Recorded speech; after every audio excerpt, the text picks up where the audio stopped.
അങ്ങനെ സർക്കാരിന് ഈ സ്വകാര്യ ബസ് വ്യവസായത്തെ തകർക്കാനുള്ള അജണ്ട സർക്കാരിനുണ്ടോ എന്ന് ഞങ്ങൾ വിശ്വസിക്കുന്നില്ല. വ്യവസായം നിന്ന് ദിനം പ്രതി ഇല്ലാതായിക്കൊണ്ടിരിക്കുക. അത് 30,000 സ്വകാര്യ ബസ്സുകളുണ്ടായിരുന്നു, ഇന്ന് 8,000 എത്തി നിൽക്കുക. ഈ വ്യവസായം എന്ന് പറഞ്ഞാൽ ഗവൺമെന്റ് വലിയ സാമ്പത്തിക സഹായം ലഭിച്ചുകൊണ്ടിരിക്കുന്ന ഒരു മേഖലയാണ് ഈ സ്വകാര്യ ബസ് മേഖല. സർക്കാരിന് നയാ പൈസയുടെ സാമ്പത്തിക ബാധ്യത ഇല്ലാതെ സർക്കാർ പറയുന്ന നിരക്കിൽ സർക്കാർ പറയുന്ന എല്ലാ സാമൂഹ്യ പ്രതിബദ്ധതകളും നിറവേറ്റിക്കൊണ്ട് സർവീസ് നടത്തുന്നവരാണ് സ്വകാര്യ ബസ്സുകൾ. ഈ സ്വകാര്യ ബസ്സുകൾ നിലനിർത്താൻ ആവശ്യമായിട്ടുള്ള ഒരു നടപടി സർക്കാരിന്റെ ഭാഗത്ത് നിന്ന് ഉണ്ടാവാത്ത പക്ഷം ഞങ്ങൾക്ക് മുന്നോട്ട് പോകാൻ കഴിയില്ല. ഞങ്ങളുടെ വിദ്യാർത്ഥികളെ യാത്രാ നിരക്ക് വർധനവും അതുപോലെ തന്നെ ഞങ്ങളുടെ പെർമിറ്റുകൾ നിലനിർത്തി തരാനുള്ള ഉൾപ്പെടെയുള്ള ഞങ്ങളുടെ ആവശ്യങ്ങളിൽ സർക്കാരിന്റെ ഭാഗത്തുള്ള ഒരു തീരുമാനം ഉണ്ടായില്ലെങ്കിൽ ഞങ്ങൾ നാളെ എന്തായാലും ഞങ്ങൾ സമരത്തിലാണ്. മാറ്റിവെക്കാൻ ഞങ്ങൾക്ക് കഴിയില്ല. ഇനിയും ഞങ്ങൾ 22-ാം തീയതി ഞങ്ങളുടെ അനിശ്ചിതകാല സമരമുണ്ട്. അതിനു മുമ്പ് പ്രൊഡക്റ്റീവായിട്ട് ചർച്ച ഉണ്ടായാൽ ഞങ്ങൾ അതിനെക്കുറിച്ച് പരിഗണിക്കും. ഇപ്പോഴത്തെ സാഹചര്യത്തിൽ ഞങ്ങൾക്ക് അത് മുന്നോട്ട് പോകാൻ കഴിയില്ല. ഇപ്പോൾ ഞങ്ങളുടെ വിഷയം എന്താ വെച്ചാല് ഈ ഒരു ഗതാഗത വകുപ്പ് ട്രാൻസ്പോർട്ട് കമ്മീഷണർക്കൊന്നും ഒരിക്കലും ഈ ഇത്തരം തീരുമാനം എടുക്കാൻ കഴിയില്ല എന്ന് ഞങ്ങൾക്കറിയാം. ഒരു ചർച്ച വളരെ നല്ല സജീവമായിട്ട് ചർച്ചയായിരുന്നു. ഞങ്ങൾ ഒരുപാട് പ്രതീക്ഷകൾ ഞങ്ങൾക്ക് ചർച്ച തുടക്കത്തിലുണ്ടായിരുന്നു. പക്ഷേ ഒരു തീരുമാനം എടുക്കാൻ അദ്ദേഹത്തിന് കഴിയാത്ത സാഹചര്യത്തിൽ ഞങ്ങൾ ഈ സമരം പിൻവലിച്ച ഒരു സമരമുഖത്തല്ലാതെ ഞങ്ങളുമായിട്ട് ചർച്ച ചെയ്യാൻ ഈ ഗവൺമെന്റ് ഇതുവരെ തയ്യാറായില്ല. അതുകൊണ്ടാണ് ഞങ്ങൾ സമരത്തിൽ നിൽക്കാനുള്ള കാരണം. ഞങ്ങളുടെ കാര്യത്തിൽ നിങ്ങൾ പറയുന്ന സ്വകാര്യ ബസ്സുകൾ ഈ നാട്ടിലെ ജനങ്ങളുടെ ഏറ്റവും ചെലവ് കുറഞ്ഞ യാത്രാ സൗകര്യമാണ്. ഇത് നിലനിർത്തുന്നതിന് ആവശ്യമായ സഹായ സഹകരണങ്ങൾ സർക്കാരിന്റെ ഭാഗത്ത് ഉണ്ടായില്ലെങ്കിൽ ഇത് എന്നേക്കുമായി ഇല്ലാതെയാവും. മാത്രമല്ല, ഈ ഒരു വിദ്യാർത്ഥികളുടെ യാത്രാ നിരക്ക് 13 വർഷമായിട്ട് പുതുക്കിയിട്ടില്ല. മാത്രമല്ല, ഡീസൽ അടിക്കാനുള്ള പണം പോലും പലപ്പോഴും കിട്ടാറില്ല എന്നാണ് ബസ് ഉടമകൾ ഒരുപോലെ പറയുന്നത്. ഈ വിദ്യാർത്ഥികളുടെ ഈ ഒരു യാത്രാ നിരക്കുമായി ബന്ധപ്പെട്ടുള്ള കാര്യങ്ങളിലൊക്കെ എന്താണ് സർക്കാരിന്റെ ഒരു മറുപടി? മാത്രമല്ല, ആപ്പുകളൊക്കെ കൊണ്ടുവരുമെന്ന് സർക്കാർ പറയുമ്പോഴും അതൊക്കെ വിദൂരമായൊരു സ്വപ്നം മാത്രമാണോ?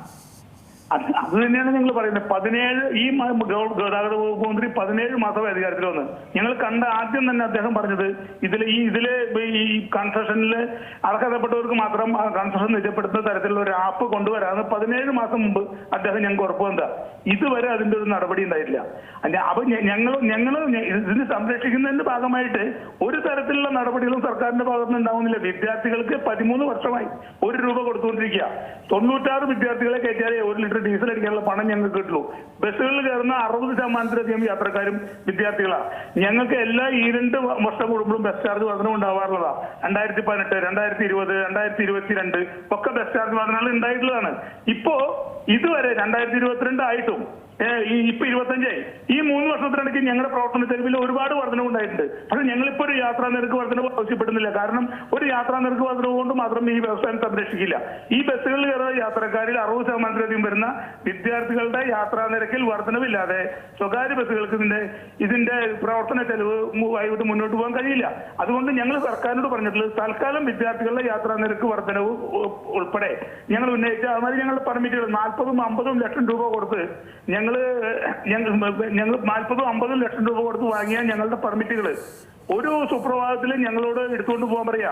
ഞങ്ങൾ വലിയ ഭീമമായ പലിശയ്ക്ക് പണം വാങ്ങിയിട്ടാണ് ഈ ബസ് ഞങ്ങൾ വാങ്ങിയത്. ഈ ബസ് ഒരു സുപ്രഭാതത്തിൽ വ്യവസായ സൗഹൃദം എന്നൊക്കെ പറഞ്ഞാൽ നമ്മുടെ സംസ്ഥാനത്ത് നമ്മുടെ ബസ് ഉടമകളോട് എടുത്തുകൊണ്ട് പോകാൻ പറഞ്ഞാൽ ഞങ്ങൾ ഈ ബസ് കൊണ്ട് എവിടേക്ക് പോകും? അപ്പൊ ഞങ്ങളുടെ ബസ്സുകളുടെ പെർമിറ്റുകൾ പുതുക്കി നൽകാനുള്ള നടപടി സർക്കാരിന്റെ ഭാഗത്ത് ഉണ്ടാവണം. അതുപോലെ തന്നെ ഈ കാര്യത്തിൽ ഒരു തീരുമാനം ഉണ്ടാവണം.